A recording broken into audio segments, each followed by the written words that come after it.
আপনারা জানেন যে কোরআনের প্রথম আয়াত নাজিল হয়েছে মসজিদুল হারাম থেকে 10 কিলোমিটার উত্তর পূর্ব দিকে জাবালে নূর আছে, একটা পাহাড়। 634 মিটার উঁচুতে একটা কেইভ আছে, গারে হেরা।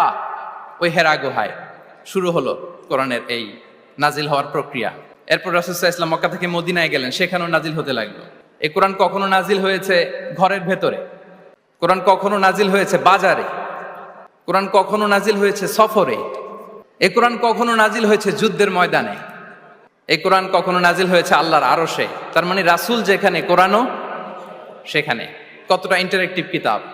রাসূল সাল্লাল্লাহু আলাইহি ওয়াসাল্লাম তার জীবনে, তার পরিবারে, তার সমাজে, রাষ্ট্র পরিচালনায় যেখানেই তিনি সংকটের মুখোমুখি হয়েছেন, ঠিক তখনই সমাধান নিয়ে হাজির হয়েছে কোরআন।